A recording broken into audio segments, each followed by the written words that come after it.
All right, welcome back. Another edition of Leaf Station After Dark. There was a little miscommunication there. Producer Vic was giving me a finger. I didn't know what was going on, but Rosie a little fired up here after a round 2, game 1 victory against the Florida Panthers here tonight. A little closer than it probably needed to be, but you walk away with a win here tonight. And I think for the most part, it's all positive signs. I mean, we'll talk about the Anthony Stolarz injury. We just found out, as you think just put public there, Stolarz leaves the arena tonight on a stretcher. Obviously, they're probably just taking some precautionary measures. But, you know, outside of stuff like that, it is a pretty positive night. You came out, you started the right way. William Nylander, a big night from him. You get Matthew Nyes stepping up here yet again. Morgan Riley is on the board. You come out strong against the Panthers. You found a way to weather the storm. This has got to be a pretty positive night here, no, Rosie? I feel like I need a recap from what we just experienced, because you go back and it feels like we went through a war here.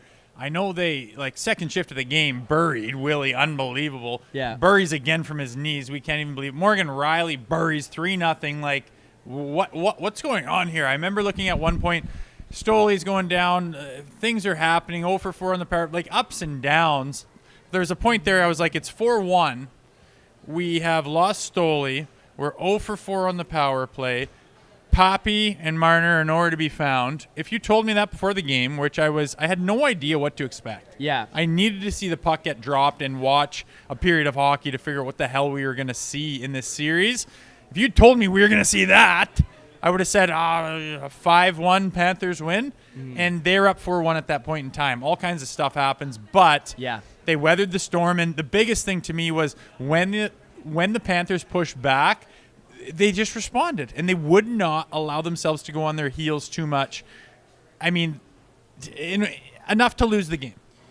You know what? That's actually a good point. I didn't think about it that way. If you had told me before the game that the things we saw happen with your goaltender throwing up on the bench and leaving on a stretcher, your power play going 0 for 5, you know, you just knock down the list of some of these things that are happening. The Domi penalty that opens up, which is maybe one of the worst calls I've ever seen. Not just playoffs, like in the NHL. You don't call that on some scrub coming up to the American League trying to rough everyone up, making the team, and the ref's like, I don't want this minor league bullshit. That's not you don't call that called on that guy. No. But you call it on Domi in round 2 Leafs. But you tell me all those things happen. I'm going to tell you that this is a blowout for the Florida Panthers. Maybe this is just the Leafs flipping the Leafy things to happen, where all that stuff would have gone the other way in years past, and you find a way to get through it. You find a way to weather the storm.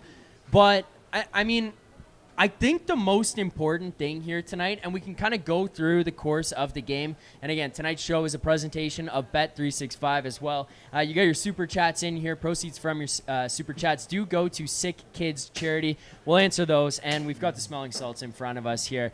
I think Rosie's... I think that's why I have a headache, man. I think I hammered 4 of those babies. During the game. You're just getting fired up. But we'll get to all those as well throughout this. But I want to start at the beginning, because I think that was the most important part. Yeah, obviously it's timely to get that William Nylander goal really early in the game. Was it 23 seconds in to the first period, and then he follows it up quickly thereafter. But it's not just the fact that you scored the goals, Rosie. It was how you played in that first period. You know, it was a lot of the stuff that we talked about in the pregame show and in games or in, days leading up to this, where it's like, watch out. The Panthers come at you hard with the forecheck. The Panthers break things out quickly and don't allow a lot of pressure back on their defenders. The Leafs flipped that on them and basically said, we're going to make your life hell below the goal line. Anytime you come into our zone, it's going to take us 5-10 seconds to get up the ice and back out the other way. It's exactly what we talked about in the pregame show. Are you gonna dictate the play, or are you gonna let the Panthers do all the dictating? Are you gonna sit on your heels and play possum and wonder what's gonna happen and try to react to everything that happens in the game? They've done that. We've seen that movie before. They get smoked. It's not good enough. And tonight, like, I don't care that it was an early goal. Like, that's what you want to do. Yeah, exactly. Willie comes down, says, I see an opening. You got bodies in front. Bobber's clearly not comfortable with what's happening around him. Boom, you smoke the first one. Yep. Boom, you get some time and space. You're getting hauled onto your knees. Boom, you smoke the second one. Morgan Riley walks down Broadway, find something, boom, smokes it. Like it was boom, boom, boom, and you're playing. Soda booms. There's 3 booms there. They went up 3 cob. And you know there's going to be I kept waiting for the pushback from the Florida Panthers, and they gave pushback. But it wasn't like, and we roll over and they take over the whole game. They had opportunity after opportunity after opportunity to take over the momentum and take that game back, and they did. But then, boom, within 3 shifts, the Leafs respond back and say, no, this is our night. And, I mean, if anyone online is being negative about the fact that they let in a couple late or in the third period, or that they only won by 1 when they could have won by 2, it's the Florida Panthers and it's the playoffs, and they won in regulation, and they were in control for most of the game. It doesn't matter who's playing who. If the Avalanche are playing the fucking Sharks in the first round at some point in time and they're up by 2, the Sharks are gonna, the team's going to give the team that's up a wave and a wave and a wave, and it's just natural human emotion to go back on your heels and protect. And that happened tonight, but they responded every time that the Florida Panthers gave them a push. And that's what I noticed from this team that looked different, is they saw the overwhelming response from the team that got put on their heels early. Yeah. And then they pushed back and said, no, you're not taking over this game. And that's what I loved about this one. In your opinion, what is it that you think contributes to that the most? And the one that stands out to me is the Morgan Rielly response goal to get it to 3-1. And the reason I think so is because I compared that moment and the team they're playing and the pressure they were facing at that point when it goes from 2-0 to 2-1. All of a sudden it feels like, okay, shit, the Panthers are in this series. The Panthers have their goal. They're on the board. They cut the lead in half, and you're feeling like, okay, this is Leafs of old where they wilt and they let this thing get out of hand. The Panthers come right back, and then it's Morgan Rielly who goes down the other way and scores that goal. A beautiful play, makes the right play at that time as well, doesn't force the pass across to JT, who's there with them on the 2-on-1, just beats Bob clean. But, we can talk about the goal itself, but I'm just curious, in your opinion, what is it that is allowing this team to not let the moment get the best of them and not let things get so scary that they get overly affected by stuff in those situations? Because that team of old last year, 2 years ago, it's probably 2-2 Panthers, 3-2 Panthers, and we're talking about a 1-0 series deficit after this. Oh, every time. We've seen it before. Their arsehole gets about this big, and you can feel it in the goddamn building and the crowd and the bench and the coach, and everyone from the goalie out is just gripping it. Yeah. And it's like you're playing with the lead. You have done X, Y, and Z to get yourself to this position. Why would you change? But it's character to me. It's experience. And it's leadership, and it's just a mentality that the team had in past years that they just would relinquish anything that they did well. And now, again, I've said it all year, I think this team's different, and they have this poise and they have this character that they didn't have before. And you can point to Stolarz, or you can point to Tanev, or you can point to Berube. It's all cumulative, and it comes together, and it is an answer that I don't think the Florida Panthers knew was even there. They're paying attention to themselves. We've watched these guys for 82 games plus a series, and we're seeing things that we haven't seen before. I don't think the Panthers were used to that. They were thinking they were going to come out and wipe the floor and do the normal things with the Toronto Maple Leafs. But again, this team is different. And I said on the pregame show, and I've said before, if you come out, you have the bullets, and you have the ability to put this team on their heels and to be in control at certain points of this game, and they proved that tonight, and you have to build on that. You know they're going to regroup. You know what Paul Maurice is going to do and say, and the things that they're going to do to regroup for Game 2 on Wednesday. Don't be surprised by that. Don't sit there and be fucking scared of it and say, I wonder if they're going to come out all scary. Fucking do the same thing. Put the hammer down, relinquish control, and do the same things that you did. You're a good enough team. Maybe they just need to prove it to themselves.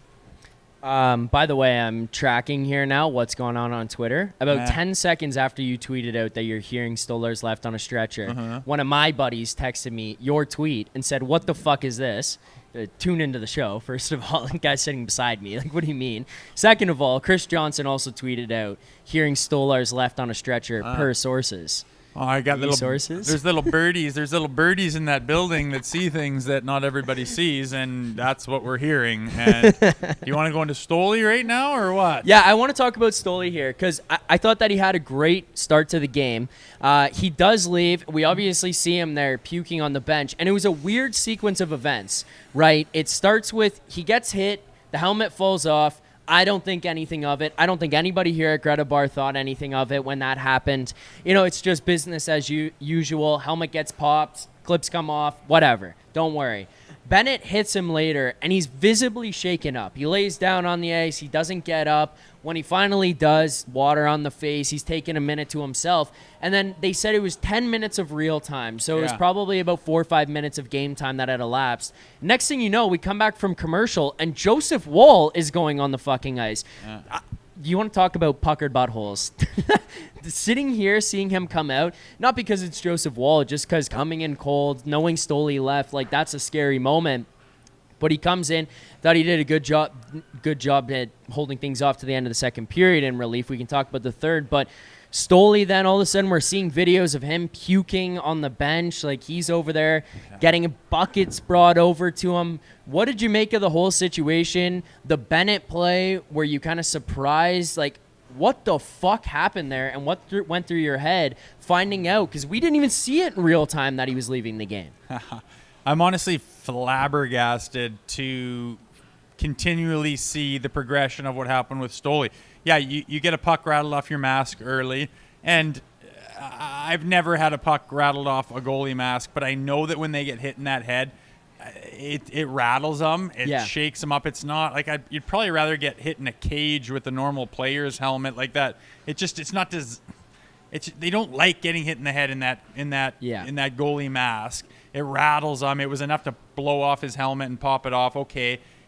But then the Bennett thing, like, let's call a spade a spade. It wasn't a crazy, violent, earth-shattering hit that you would think a guy, like when you get I realize that you can be induced to vomiting when you get a concussion. I've been hit in the head a lot. I've never vomited after. Like, you have to get smacked. Clearly, I've been hit in the head a lot. That's so much funnier than actually was. That's a big-time conky. That's a big-time conky when you're induced to vomiting. Yeah. So I watched 9 times the replay of Bennett kind of running through the side of his head with his elbow or whatever and gave him a little bonk. My kid's fallen off the fucking swing harder than that and popped up and brushed himself. Like, it wasn't really violent. I could never watch that and say, oh my God, he's going to leave on a stretcher and have a concussion that would induce vomiting. So I wasn't putting two together. I was thinking, does he have the flu? And is this little bump in the head throwing everybody off? Now this whole stretcher thing, I'm completely at a loss to what the deal is like that. I'm not downplaying anything. I'm not saying I'm not any predictions. I'm not doing anything like that. But I'm just saying, if you were to watch that happen and then try to predict that would be the result, you never would predict that. So I think there's a lot of information to come out, and I wouldn't be surprised if it was something no one even thought of because it's so off the wall. Yeah, that is one of those things too. The only thing that I thought of, I'm not a doctor here, so I mean I'm gonna try to play one, but I'm just gonna give you my thought on it. Was just the whiplash concept, and I don't think his head snapped too hard, but it was like when Bennett hit him, his neck goes to the side. Maybe that just building off of getting hit earlier. I don't know. I would say we would find out soon. I don't think we're going to find out shit. I don't think we're going to find out anything, Rosie. Not with this team, unfortunately. They keep their cards very close to their vest. But like when he got bonked and then nothing, and then like several minutes of play passed, and then he left, and it was during a Maple Leafs power play. So originally everyone on Twitter is going, oh, concussion protocol. I said they would have yanked him out minutes and minutes and minutes of play 100%. time ago. That's not concussion protocol. I said it's suspicious that it's right as the Leafs have a power play, which told me that he yanked himself thinking he has some time. I looked at the replay. You hit him in the head. I thought his neck. Like, do you have one of those stingers? Do you have a kink in your neck? Do you have to run to the room and say, dig this thing out or do something to my neck to try, like I'm kinked or I have a spasm or something's going on with my neck? Get me in here during this power play. 5-6 minutes later, you're like, either that worked or you didn't, you get back in the net. That's so rare for a goalie to leave quickly for treatment to come back again.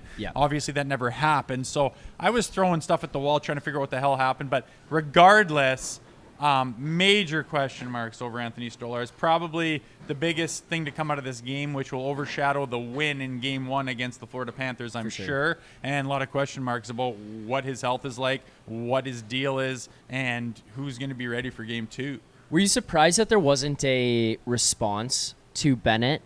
I know you broke down the hit, the bump into Stolarz and said it didn't seem malicious. I don't think it was like an egregious hit into him. But that being said, you got to know who the character is. It's Sam Bennett. I think he knows what he's doing going to the net. I don't think he means to hurt Stolarz. I think he just probably going into there. He's like, I'm going to bump the guy. It just ends up with a real poor result. Are you surprised from a Leafs perspective that there wasn't some type of answer to Sam Bennett? Because I feel like that's going to be something that arises over the next couple days. Why didn't they do something? Yeah, I would love if someone grabbed him and goaded him into a scrap and Domi was able to scrap and they had a spirited go and you get Bennett off the ice for 5 minutes. Like, yeah, I'm into that. And Berube would be fine with that.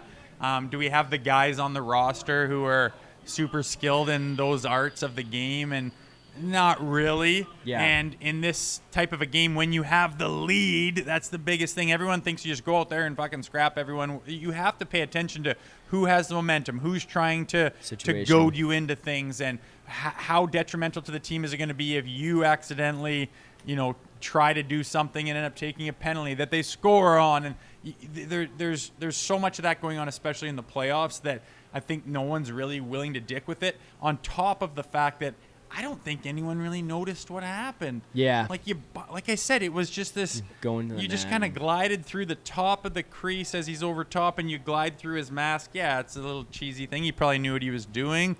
But it's not this thing that would just spur this radical response from the Toronto Maple Leafs. It just wasn't.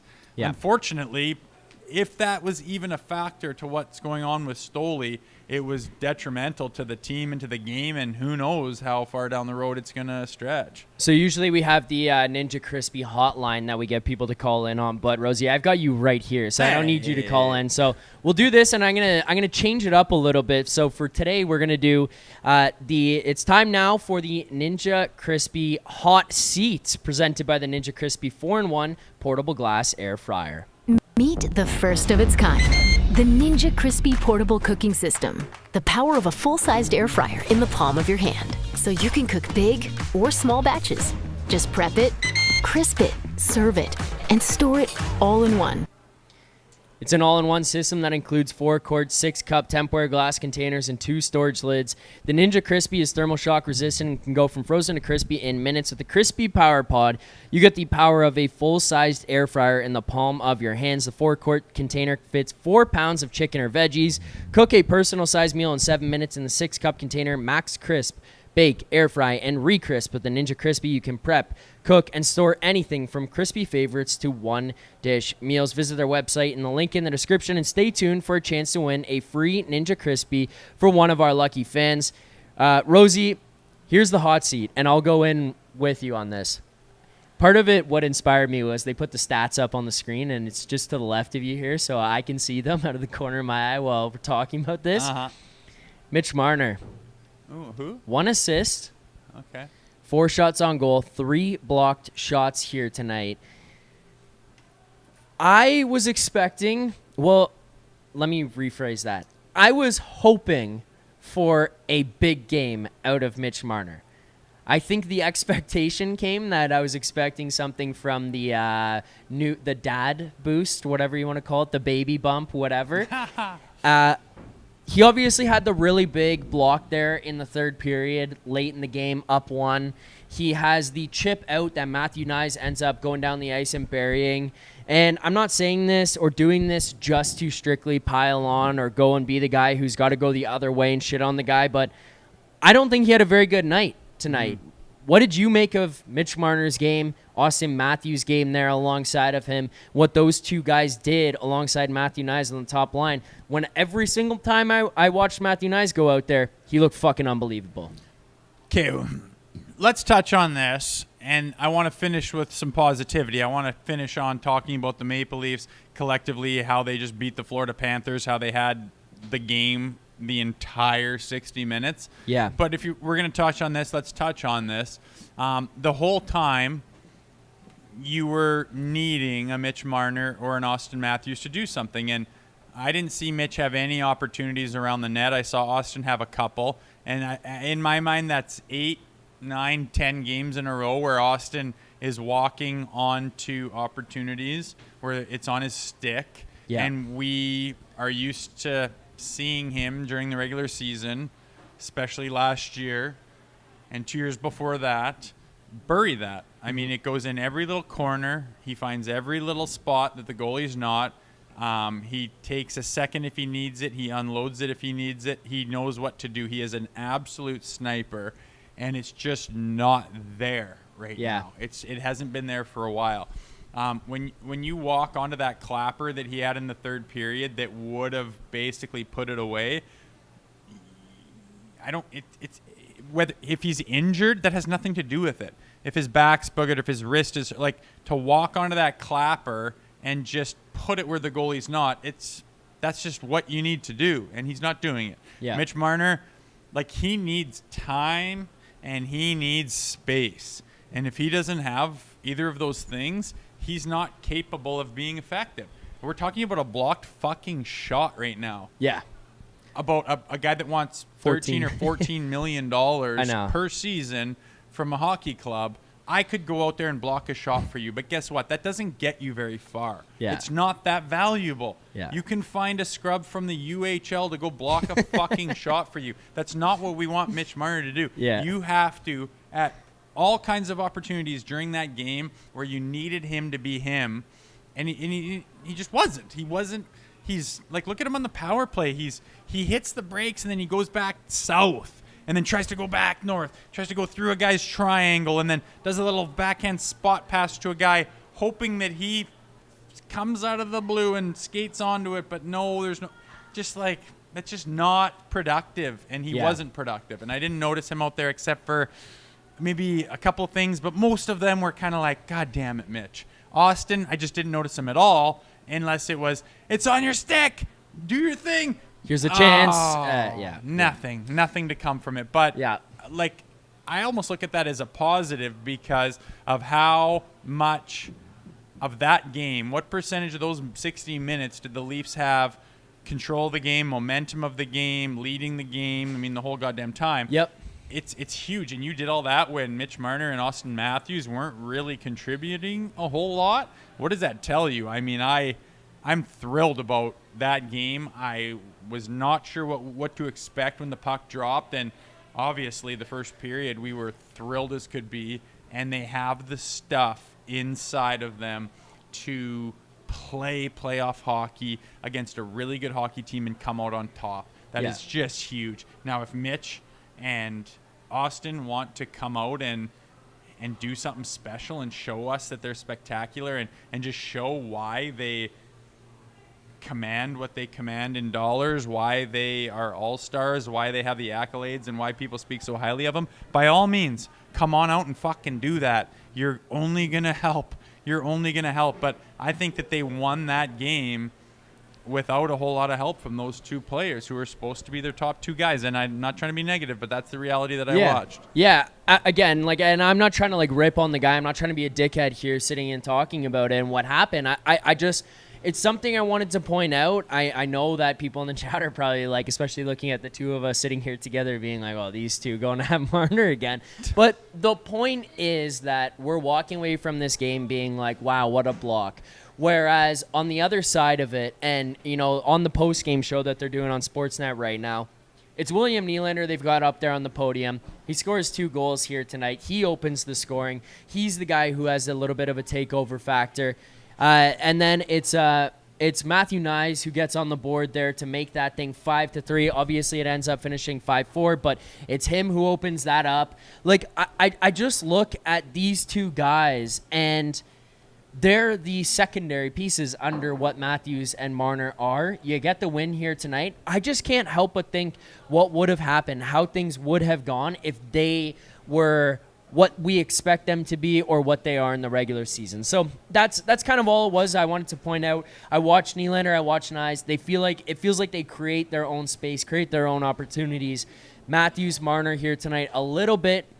It just felt like they needed them to kind of open up for them. They didn't create it themselves. That's all I want to say. It feels like those players force things to happen, and when they're not playing their best, those other two, it seems like they wait for things to happen. They want things to open up for them, and they're waiting, going, where is my spot? Hello, where's my opportunity? Hi, I'm me. Like, where's my spot that I'm used to?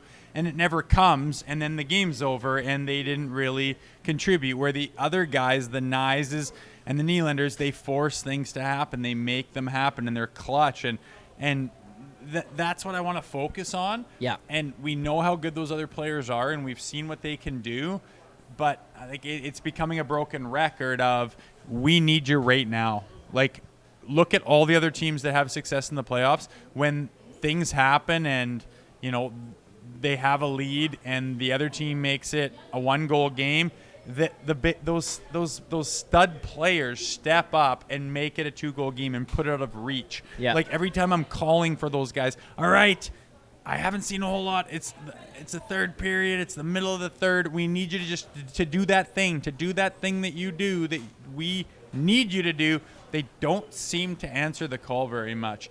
I'm done with talking about that. I want to talk about how the fact that we just beat the Florida Panthers, one game, we still have a home game on Wednesday. Yeah. We were in control the whole goddamn time. What an incredible start. We spread all kinds of things out, points out the ass from the D-man. We lost our starting goalie and still got it done. Like, pretty incredible game one, if you ask me. Lots to build off of. But obviously a lot of question marks too. Yeah, and I mean, I wasn't trying to go on the negative side. I guess in a way, I'm also kind of looking at it as a positive, looking at the way that this game played out, how well you did play for the most part in this one, and the fact that you walk away up 1-0 with a 5-4 win, and we're talking about Matthews and Marner, who still have something to give you here in the tank. So maybe that's something you could walk away. Just imagine they play their best. Imagine that's the team we have to offer.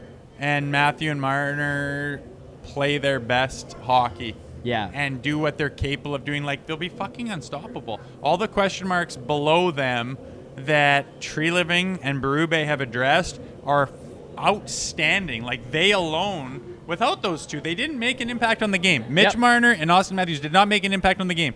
Take them out of it. All the rest of the pieces that you have just beat the Florida Panthers fairly convincingly, with a whole bunch of adversity against you as well, with the Stolarz situation, and you still got the goddamn game done in regulation. That is massive. Yeah, it's huge. If those two guys want to contribute in some form of clutch way in game two, like, the sky's the limit, man. It really is. I'm thrilled about tonight. I did not know what to expect. Yeah. And now I think the table is set and the idea is placed that the Panthers are beatable. You just have to play a certain way. That's one thing too. There is, like, opening this series up that way and scoring like that. I feel like that could only send positive messages into that room and positive feelings about it, because what was a lot of the conversations?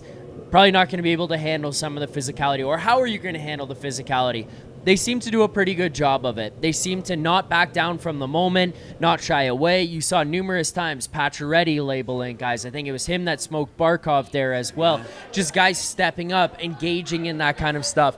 Even like the hit on Pontus where he gets obliterated. It's one thing you pointed out, I think it was a week ago or so, where you're talking about what happened with these guys. They don't bounce back up anymore. Pontus got hit. Smoked to the core of the earth. Yeah. Like, they were basically had to pull him out of the basement of Scotiabank Arena. Yeah. And what does he do? Bang, right back up on his feet. Let's go. He's fist pumping guys at the end of the period. Like, they just kind of seem to show the Panthers, like, no matter what you do to us, we're not worried, we're not afraid, and we're going to get right back on the horse and we're going to fucking get going.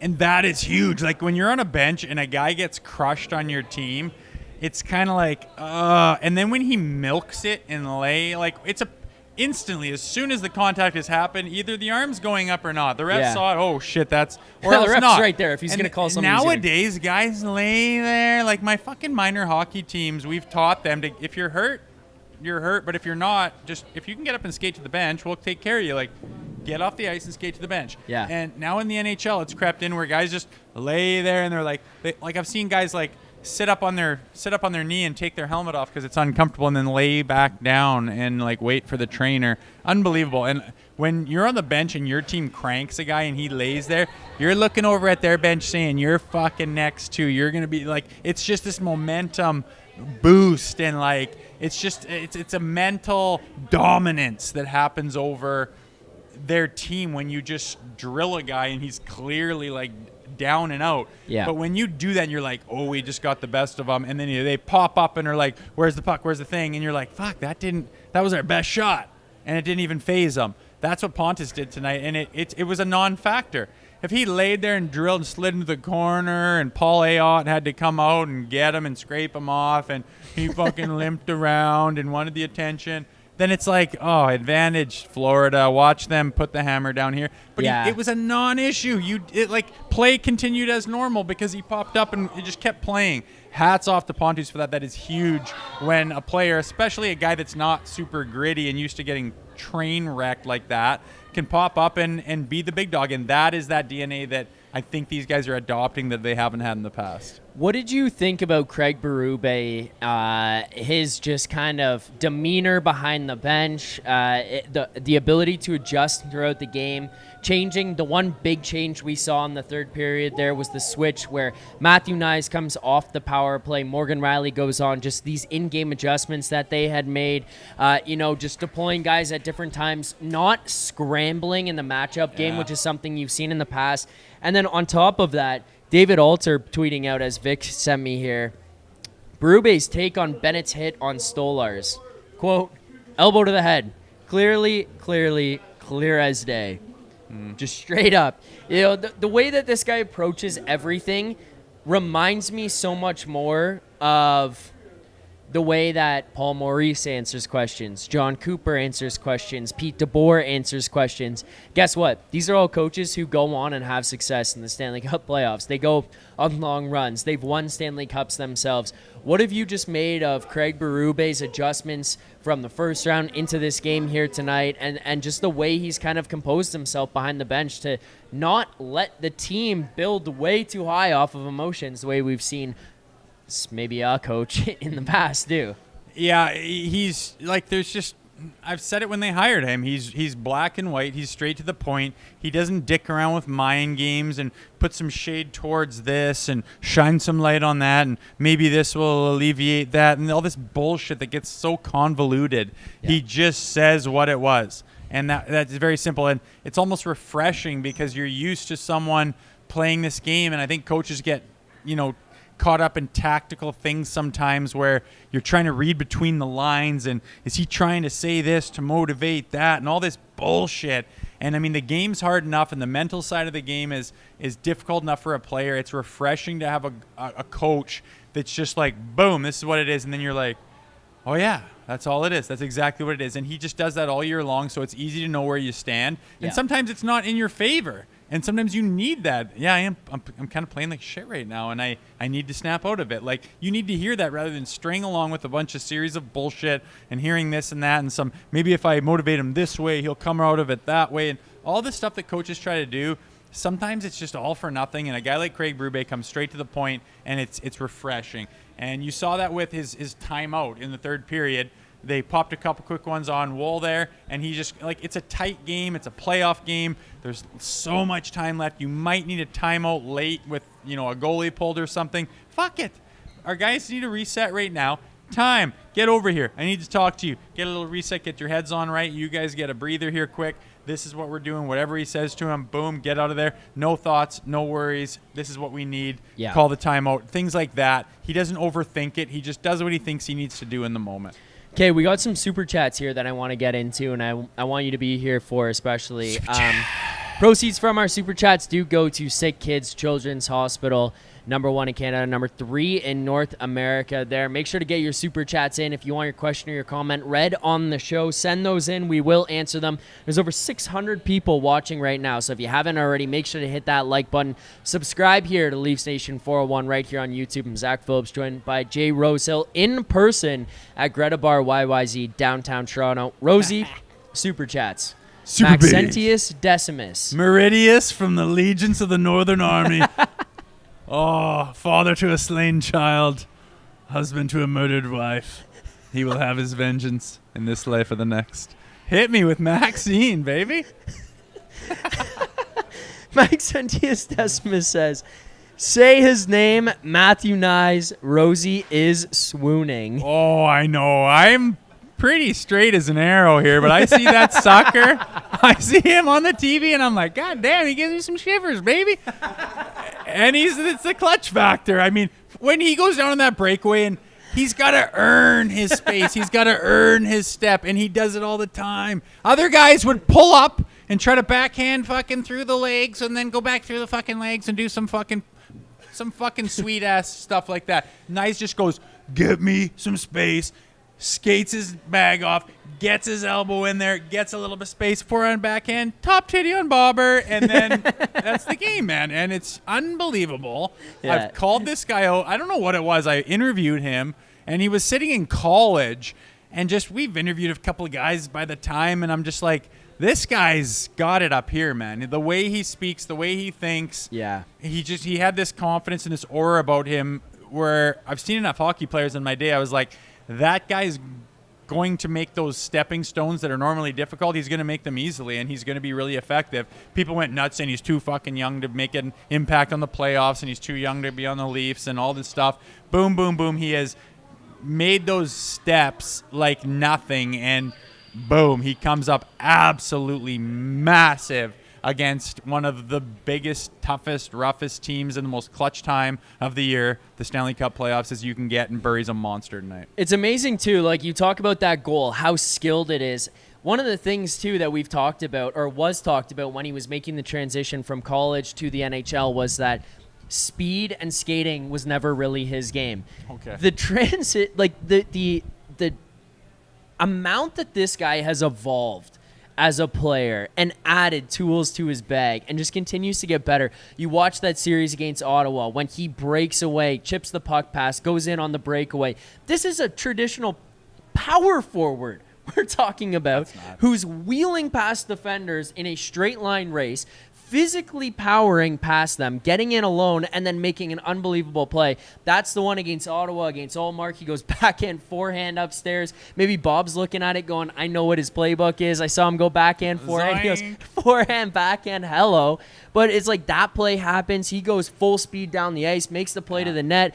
And then it's also the play, I mean, you talked about it on the other side where it's Matthews who doesn't score earlier on in the game in the second period, but it's Nyes who's down in the corner making a forecheck on Seth Jones and says, hey, big man, get the fuck out of my way, and throws the guy, takes the puck, and then hits Austin Matthews coming down in the slot on a perfect tape-to-tape pass. Like, it's the physicality, it's the hand-eye, getting to the net front, knowing where to be, when to be there, winning battles, just never giving up on plays. And then all of a sudden you watch him go down on these breakaways and score clutch goals to open up a 2-goal lead late in the third period to open up round 2. It's like, holy fuck, this kid is a unicorn, and you have every right to be rock hard. Don't shoot the messenger. Like, where would they be without him? I mean, how many clutch times has he showed up in huge moments? Yeah. And like you said, he goes and does this massive thing that nobody on the Maple Leafs in years and years and years has been able to do, and he puts the puck right on Matthews' stick.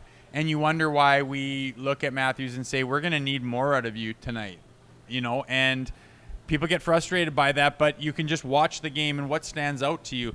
And Matthew Nyes is, like, he's doing everything. Like, a power forward is supposed to do, you call him a power forward because he's more power than he is the other stuff, and he's lacking in that area. but he's so good at this thing that you call him the power forward. Yep. So you put him in that box because he's not supposed to have those fucking hands on a breakaway with a guy right on his hip going full speed and to have multiple moves that roast the best goaltenders in the world. You're not supposed to have that too. But he does go into the corner and take a big, strong, sturdy stud defenseman like Seth Jones, who's going in to engage in the physical altercation and puts him on his fucking ass. Yeah. And to have to like shoot a puck late and have someone come and say, oh, this is the Maple Leafs. I'm going to wipe my feet with these guys. They've been bitches for years. I'm going to go get some momentum and make, a statement by getting that guy and making him my bitch. So you go up to him and all of a sudden you're looking at the fucking rafters because Matthew Knies just planted his edge and said, sit the fuck down. Yeah. He's that guy. And he's that guy, and he's that guy, and he's that guy. All the different areas of a hockey game that you can be great at, this guy is doing it. And that's why we're talking about him right now and not Mitch Marner. I'm sorry. There's a fucking game. For everyone who jerks this guy off and says, we need to give him 14, he's the greatest, and gives me all this bullshit fucking stats, where were you tonight for the 9th year in a row? We needed you. We needed you badly.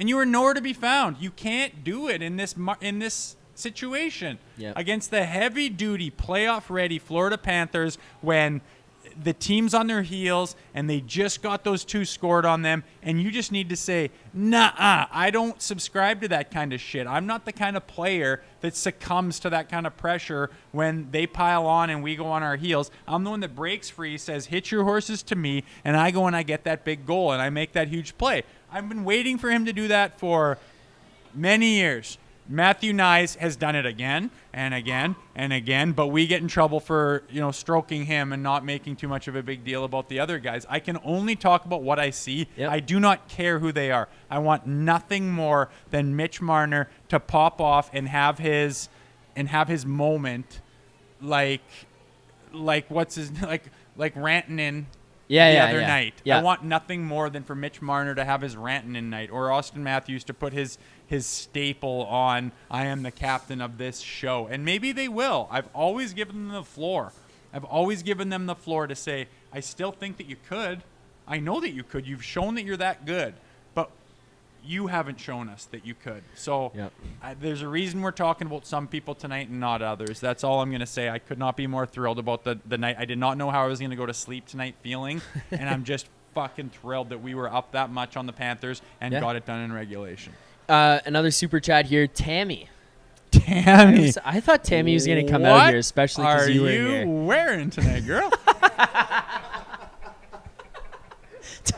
Tammy says, the Leafs Nation pod doesn't fuck around when Rosie shows up in person. Hello, Pontus. Nice to see you, Pontus. Cheers, boys, and Leafs Nation. Oh, Tamantha, I want to see you in person. Get out here, girl. Show yourself. Wednesday. What's holding you back, Tammy? Yes. Come and give us a hug. We would love to see you. We want to watch the game with some of the people in the chat. How about that? Make the drive. I'll pay for your parking. Just fucking come. Maxentius Decimus, $2. Wait, what does this mean? $2 for the elbow to the head that never happened. He sent in the super chat. Yeah.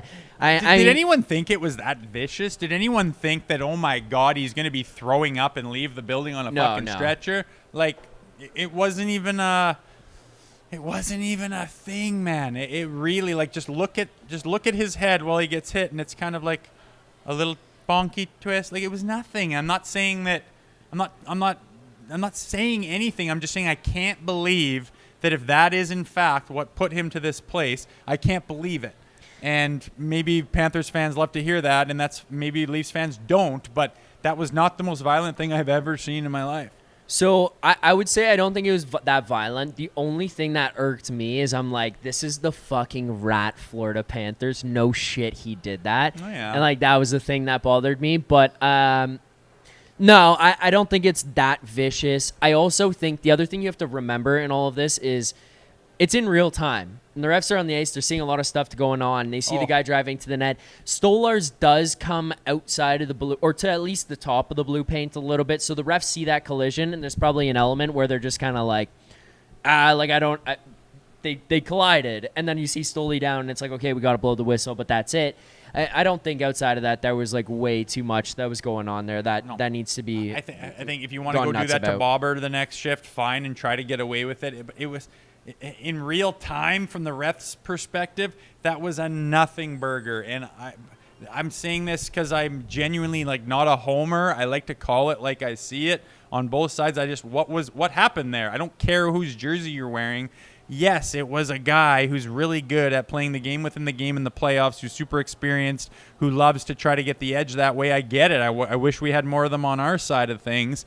But he went and kind of brushed by the guy, and it was a nothing burger from the ref's perspective. You could watch it from a million different views and find one where it's like, oh, my God, how was that not a penalty? I get it. And the fact that might have been possibly what hurt Stoli, oh, my God, you want to, like, rip the walls down. You're so mad about it. Yeah. But at the time, it was not a huge deal, and it was not indicative of what could have transpired with Stoli's health. Like, obviously lots of question marks still, but that's not something that I think, like, if people are demanding suspension and stuff, it's like, fuck, he didn't really do that much to the guy. Maybe something squirrely happened, but I can't get that worked up about what Sam Bennett did. It didn't seem to be that big of a thing. So just while you were talking about that right now, Pierre LeBrun tweets out, NHL player safety looks at everything. And so, yes, of course, they were having a conversation internally about Bennett/Stolarz. I could say that. That means nothing. I'm just telling you what got put out there, just because Leafs fans are going to be like, are they talking about it? The NHL takes everything seriously, and they will look at everything, and who knows? Okay, all right,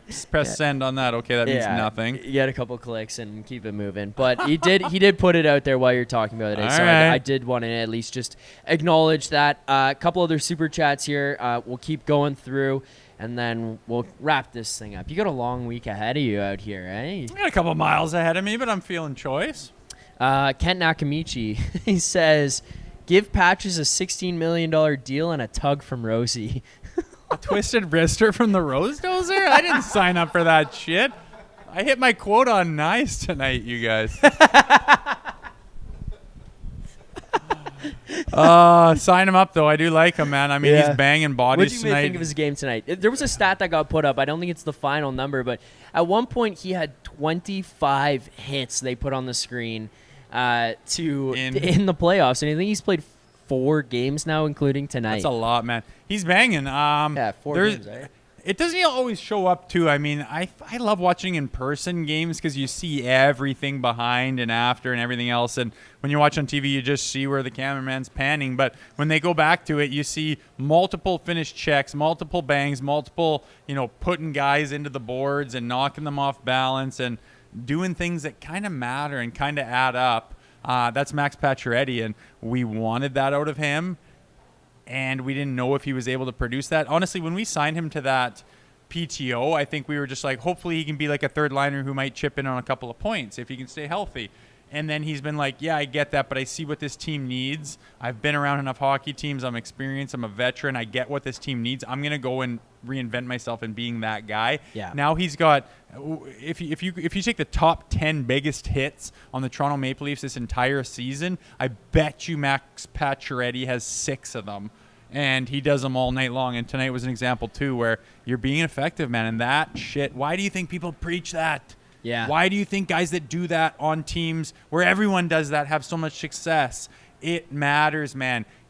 D-men get put on their heels. They fucking hate it. They turn the puck over. They throw the pizza. They pull the shoot. They swoop. They pull up and wait to engage. Yeah. They don't like it. Nobody does. And if you're doing it relentlessly, it's going to create good things for your hockey team. Yeah, and I mean, that hit that he finished in the third period there behind the net, third period, I believe, behind the net where he goes in and finishes the check on the defenseman, just kind of lights the guy up. It's things like that. You watch the hit that he makes on Barkov. Is it potentially borderline? Sure, but you know who does that and has success and scares the shit out of teams? The Florida Panthers. And there's Max Pacioretty doing it to Alex Barkov, the captain of Florida, saying, hey, if you take your eyes off of it for 1 second, I'm going to fucking bury you. And it just sends a message. It lets them know a little bit. Mike Fami here says, hope Stoli is okay. Middle finger, Sam Bennett, and middle finger, Florida. Hope Stoli's okay as well. I don't think we're going to get any clarity on any of this, especially given the Leafs and all that. J-Rock. Rosie, in today's NHL, what's the proper response to Bennett for the Stolarz situation? I think it's it is a team physicality and beat them on the scoreboard. What do you make of that? What do you think is the proper way to respond as well? Thanks for the super chat there, J-Rock. Yeah, everyone asks about that. Like, okay, so let's just say, I don't know, Max Domi comes to mind. I know he's a smaller guy, but he's feisty and been in some scraps before.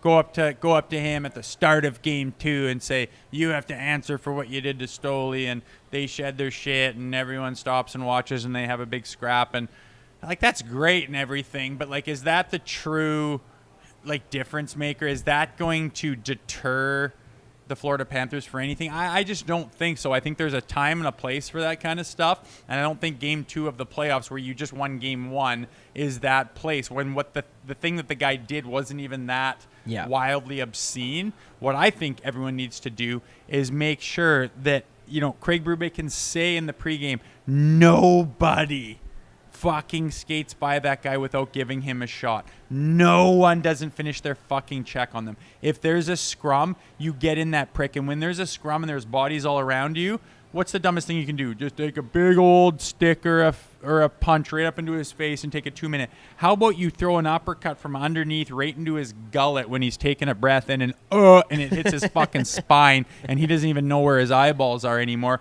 and nobody can see it. That kind of shit. Be relentless on that guy. Do not let him breathe, and you'll let him know when you shake his hand in the lineup. How do you like that shit, you fuck? We smoked you every step of the way. You tried. You took out our goalie.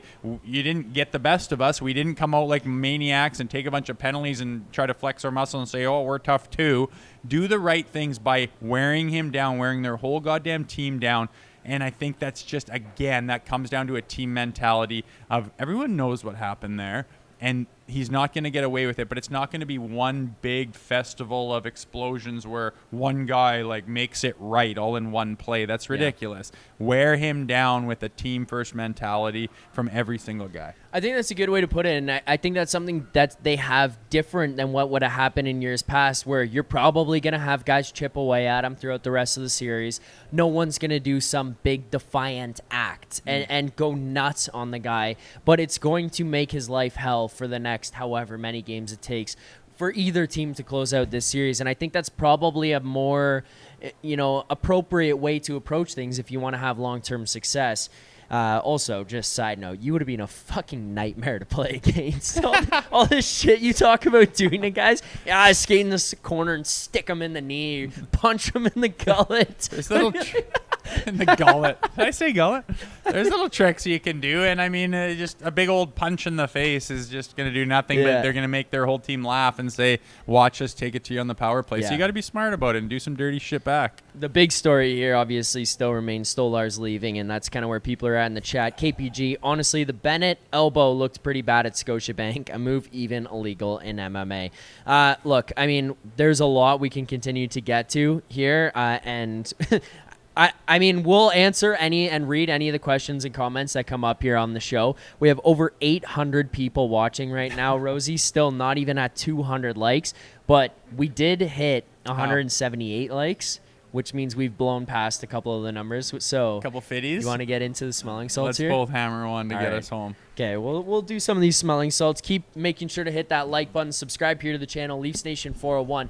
Just a quick reminder to people as well here. I'll give this to you, Rosie. You can start that off. These are different. They use bottled insanity. We used to just get the shit from the hospital where you just crack it yourself and sniff. Now they're marketing this stuff. All right, let's go, baby. If you want to come out and see the boys, Greta Bar YYZ will be here as well for game number 2 on Wednesday night, right here in this very spot. Pre-game, watching the game, and then post-game show for another Leafs Nation After Dark as well. Tomorrow, Wednesday, I don't know. Are you guys here on Thursday? I don't know, but at least the next couple days here in the morning doing Leafs Morning Take live from Greta Bar YYZ downtown Toronto, 590 King Street West. Make sure to get yourselves out here. So I'll do the smelling salts as well. Before I do, I want to get your thoughts. Was there anyone here tonight that stood out to you or elevated their game from the first round? Anybody you noticed more so, or just kind of was like, hey, that guy did some positive things in this game tonight? Well, to me, I think that the defense this year has been the unsung heroes. You watch these games and you get these results, and in the past, I mean, you're looking at did you see a bunch of odd man rushes today? Did you see a bunch of cross crease backdoor shit happening? Did you see a bunch of breakdowns where they were completely lost in the D zone? I don't see that anymore. I saw it last year all the time, the year before all the time, year before all the time. I hardly ever see it anymore. That is a major upgrade on the defense, and I think they're playing fantastic. And to me, Morgan Riley, who he may not have had the greatest regular season in the world, and that's happened to him before, but when he comes up in the playoffs, I mean, he is the all-time leading goal scorer in the playoffs for defensemen. I think he just passed Boreas Salming, and like that's massive. He's been here for a while, I understand, but he's been a guy who's elevated his play in the playoffs, even when he probably doesn't feel like he's got the highest confidence in the whole wide world. Hats off to him for that, because I will take a guy who might not have the flashiest things in the world to do during a regular season, but who shows up in the playoffs, as opposed to a guy who wins a bunch of bullshit regular season trophies and is a fucking ghost in the playoffs. Just a random person. Yeah. It could be anybody. Could be anybody. Well, fuck, where are they? I know. I agree with you. We're not allowed to talk about it. You're a bad guy. You're a bad guy if you talk about it. I agree. I've watched how many playoff games? That's a good point by Vic. The empty net by Austin Matthews. head Time, almost space, exploded. empty net. You missed it by 3 fucking feet to seal the deal. Like, is it up here? Yeah. It can't be. It's like Hellebuck. How are you an athlete who is that goddamn good? I couldn't even dream about being that good playing mini sticks against my fucking kids in the basement.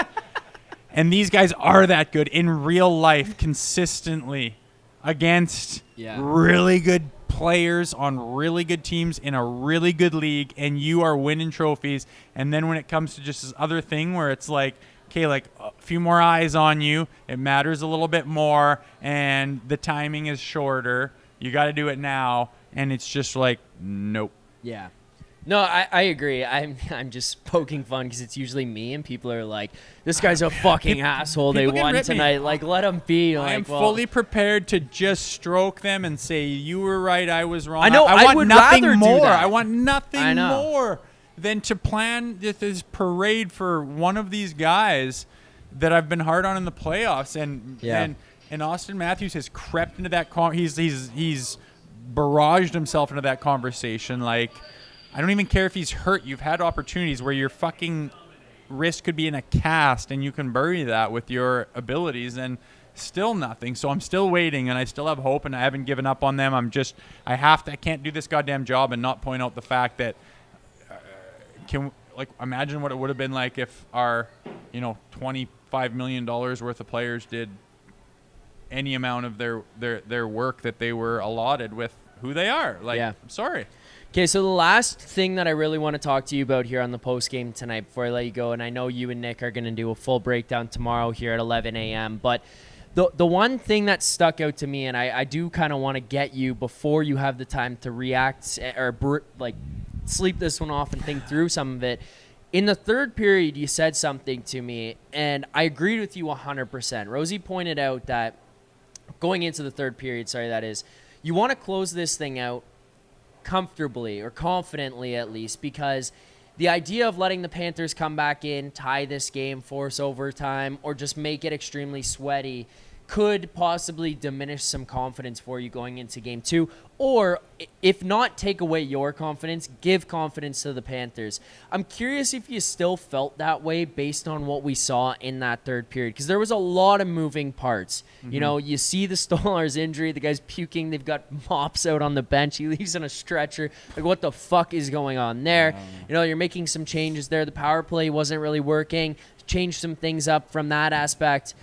And then the Panthers did make it close. And then Matthew Nyes opens it up again. And then they score and make it 1 goal. Like, I'm just curious what you thought about that third period, and if the Leafs take anything away from that, if the Panthers do, or if, in your opinion, it's just kind of, hey, business as usual. You're confident. You're comfortable. You got out of here.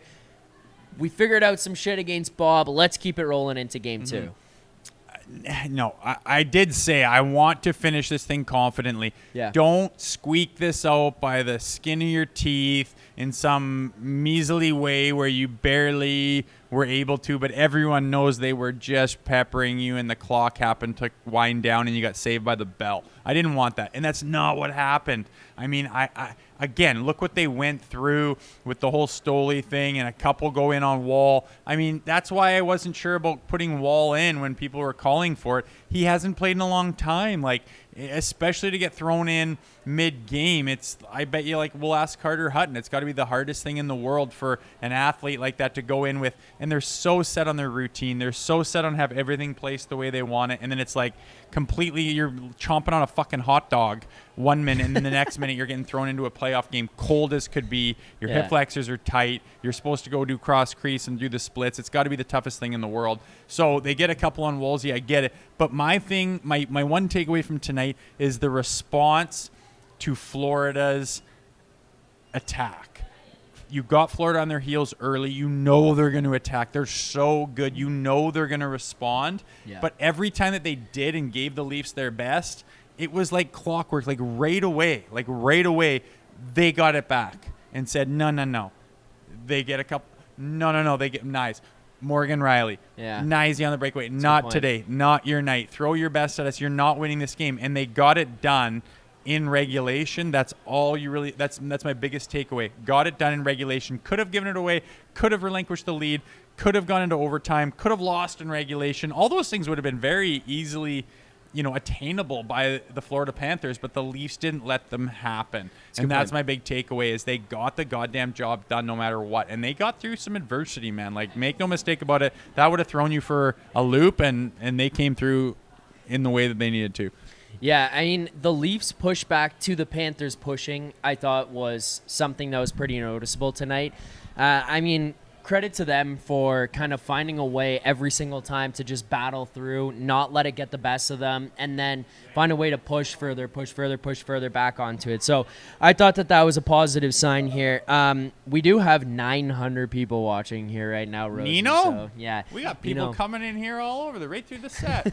Welcome. Leafs Nation, 401.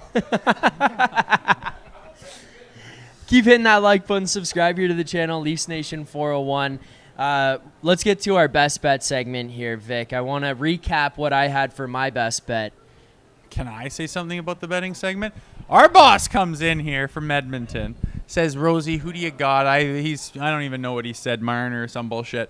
And I was like, William Nylander, Matthew Nyes. Oh, baby. And we thought Nyes guy got that Tanev goal first. I look over at him, and they take it away. I was like, God damn. But he gets one anyways. And I was like, how are we chopping up that pot tonight, boss man? Next thing you know, it's going to be, how Hutz does the goalie thing where he does the best bets and the goalie previews? It's going to be you. You're going to sewer yourself. I'm not very good at betting, honestly. You're going to be doing betting work. I get stroked all the time. But there was one I was put on the spot, and I was like, okay, Rosie, who's actually going to come through tonight? And I had those two boys, and they did exactly that, the big boys. Let's get to our best bet segment here, Vic. Want to get in on the action for Stanley Cup playoffs at Bet365? They got you. From game props, player props, totals, and the money line. You can even bet on futures like series winners, conference champions, the Stanley Cup champions, and much more. Whatever your bet is, it's never ordinary at Bet365. Download the app and get in on the game. An official partner of the Stanley Cup playoffs. Must be 19 or older. Please play responsibly. Ontario only. If you're someone you know has a gambling problem, visit connectsontario.ca. So this is going to be anticlimactic because climatic, whatever the word is, because you just said it. Oh. But I wanted to. We have to do. Did I wreck the segment for you? No. Basically, I'm just recapping. I also had William Nylander anytime goal, so there's not really much else I can add. I had Leafs money line. Money line. Yeah, I thought I said we take a look at Matthews' anytime goal. And this guy misses the empty net by 3 fucking feet. And that would have had the 2 for 2 on it. That would have been a bit of a zanger if you had him. I didn't have Matthews' anytime goal because I took Nylander and Nyes. Yeah, the right Matthew. The right kid from Arizona. Hey, makes it tough for Wednesday night. What is this segment? Do you pick one? Do you pick a bet, or do you just talk about the ones that you? Yeah, I pick a bet before the game, and then in the post game, I recap whether it won or lost. How'd you do?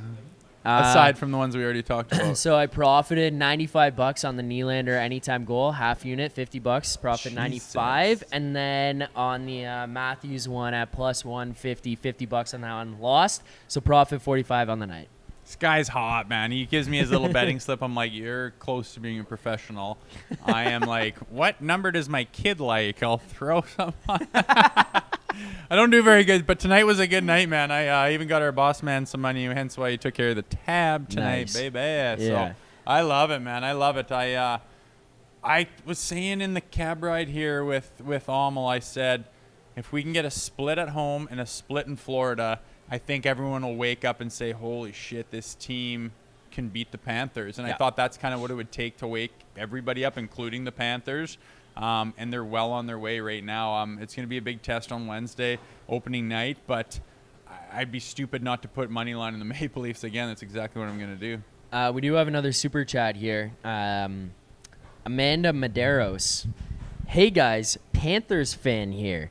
I think when things get really tight, the Leafs have some trouble. Panthers tend to thrive. I've always believed a split with Toronto. She's not saying anything crazy there by any No. stretch. The Panthers are pouncers, man. When they smell blood, they take it, and the Leafs are prone to feeling the pressure and tightening up. And they did it a little bit tonight.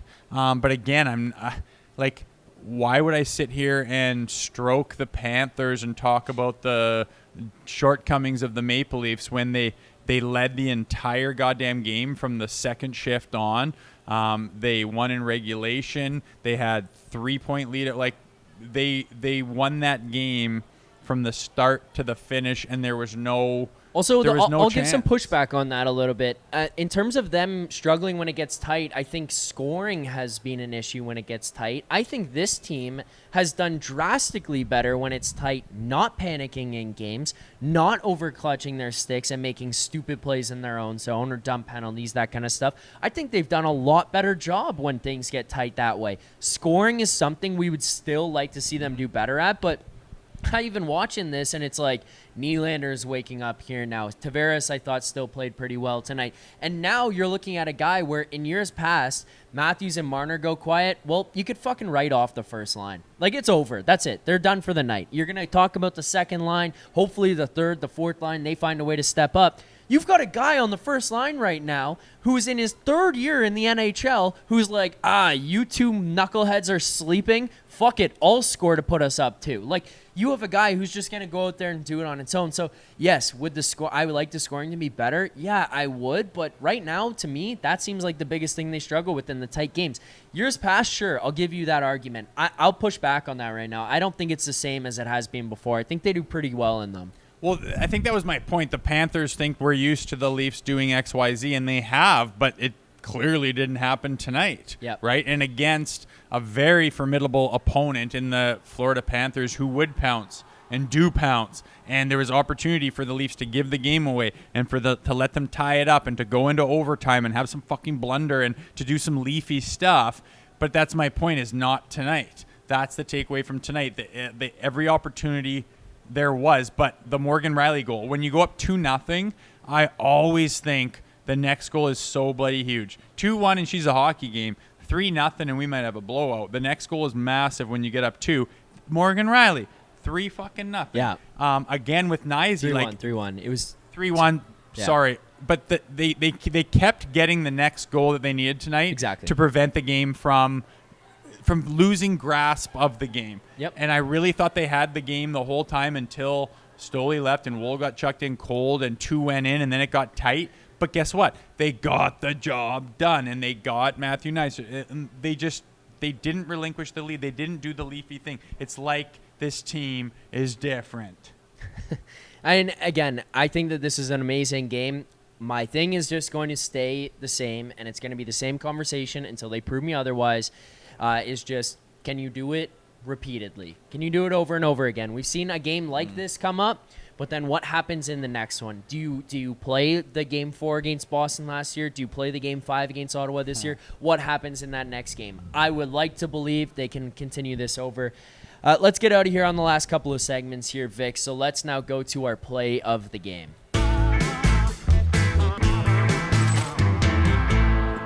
All right. Play of the game tonight, Rosie. Do you got one? Is there one that sticks out to you? I have to come up with the play of the game. I thought you were going to present. I'll give you one. I'll give you one. My play of the game is the Nyes goal. Yeah. I mean, it's the obvious one that stands. Vic's shaking his head. I don't know what it is. What is it? Okay, I thought this guy was gonna say when Wall came into the game or something. Like, I was like waiting for something dumb from. But okay, yeah, that's fair. That's fair. We'll talk about that as well. I'll give the reason for mine being Nyes. It's the clutch moment. It's that tight time in the game when you're talking about clutching your sticks too tight and being nervous and not being able to handle it under the pressure, or years past where it hits the post or the guy misses the net or he gets caught or something goes wrong, because it's the Leafs and that's what they do, Leafy things. And it's Matthew Nyes in the big moment who steps up, has the wheels to get down the ice, makes a beautiful move and beats Bob kind of between the glove and the shoulder there, forehand, backhand. And that thing, I mean, obviously then it still goes from 5-3 to 5-4, but that gave you the buffer you needed, big clearly. time. And right before that, Domi had a chance too, right? And just didn't get it done, but you needed a Matthew Nyes to get it done. There was, I mean, Matthews had the chance to be that guy. Domi had the breakaway to be that guy. It just, again, it's Matthew Nyes who gets an opportunity and finishes it. And guess who else finishes things when they got the opportunity? William Nylander, the one thing, like, the one core player who seems to elevate when he kind of needs to. Yeah, he has his little flunders here and there like everybody else, and sometimes he looks disinterested and doing some Willie attitude stuff. But when the going gets tough, he's the one that gets the big ones. And after that first goal on the first 30 seconds of the game, I mean, everyone was shocked. Oh, my God, are we up 1-0? I love that. But I was thinking, okay, watch us get a little bit too high and be big in our britches and watch the Florida Panthers just roll. But then guess what? Another opportunity for Willie on his knees, backhand. The thing was rolling and finds a way to bury it again. That second goal from Willie was the deal breaker for me. When you're down 2, you're chasing so hard. You almost have to abandon all systems and ways of playing smart and tight and everything just to try to get back in the game. It totally threw the Panthers off, and I think that was the biggest one, that second goal from Willie. Huge, unbelievable start from the Maple Leafs, and it was obviously the difference maker by the end of it.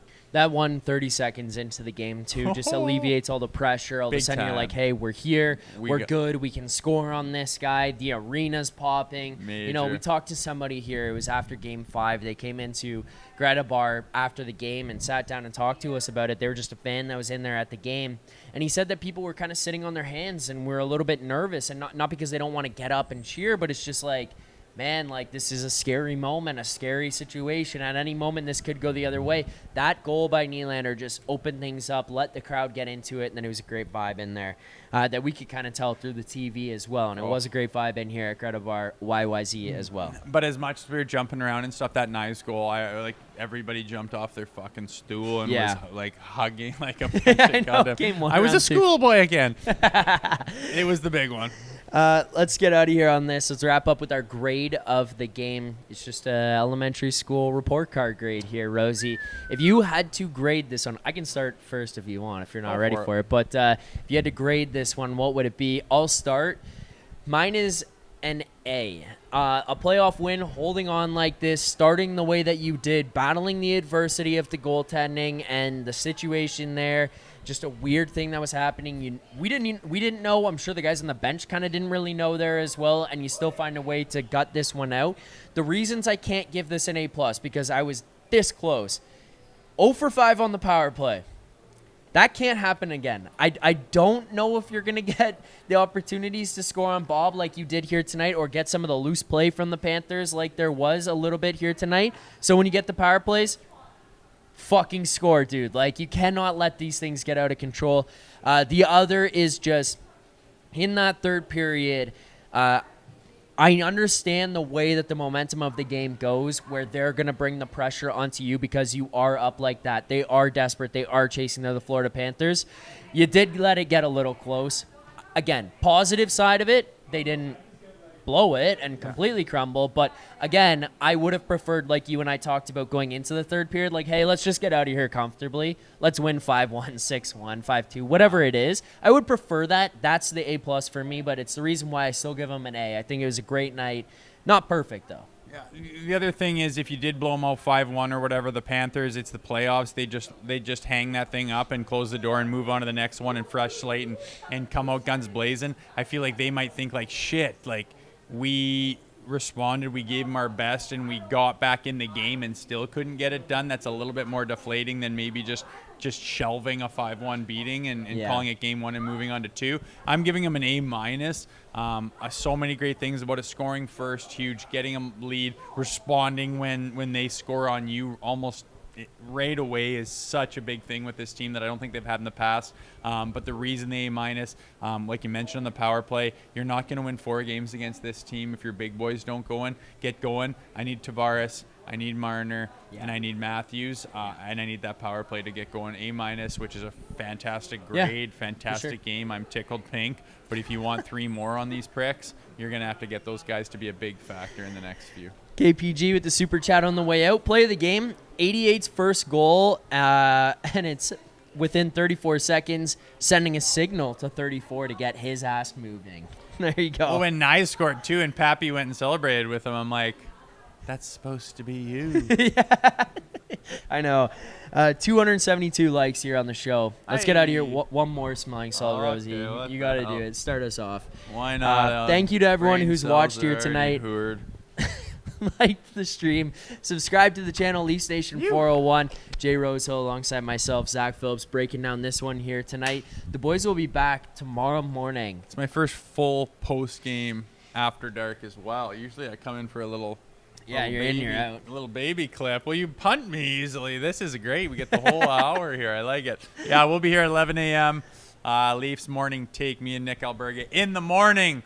So tune back in. We'll be right here, and then teeing it up for prime time pregame show at Greta Wednesday, followed by a watch party, followed by another after dark. Oh, yeah. We will be here at Greta Bar YYZ, 590 King Street West, downtown Toronto. Make sure to get yourselves out. Book a reservation so you guarantee your spot. Thank you to everyone who tuned in here tonight. We appreciate you watching. Thanks to producer Vic for just absolutely grinding. This guy's on like 18-hour days right now, and he is battling. He doesn't even have a chair over there. He's such a beast. I'm kind of waiting for him to snap and like bring a machine gun into the post office or something, but I don't think he's going to do it. I think he's that solid of a dude. Rosie, thanks for coming out here. Fly all the way in from Alberta, and you just battle it through. First day here doing the post-game show with us. Thank you. Thanks to our guy Brendan, who stuck through and watched the entire thing. As Greta Bar had kind of cleared out, people are getting out of here Monday night. They don't want to do that. Brendan stuck along with us here through the whole thing. So thank you. Thanks to everyone who watched. Like, subscribe on your way out. The boys will be back here right here on this channel, 11 a.m. tomorrow. This is being game 1 of round 2 against the Florida Panthers with a 5-4 win, going to 1-0 to open the series. Thanks for watching. See you guys tomorrow. Until then, keep believing. For more content just like this, including game previews, post-game live shows, Leafs Morning Take Monday through Friday with Nick Alberga and Jay Rosehill with special guests, as well as instant reaction videos, make sure to be subscribed here to the Leafs Nation YouTube channel. Turn on notifications so you don't miss anything, and drop a like.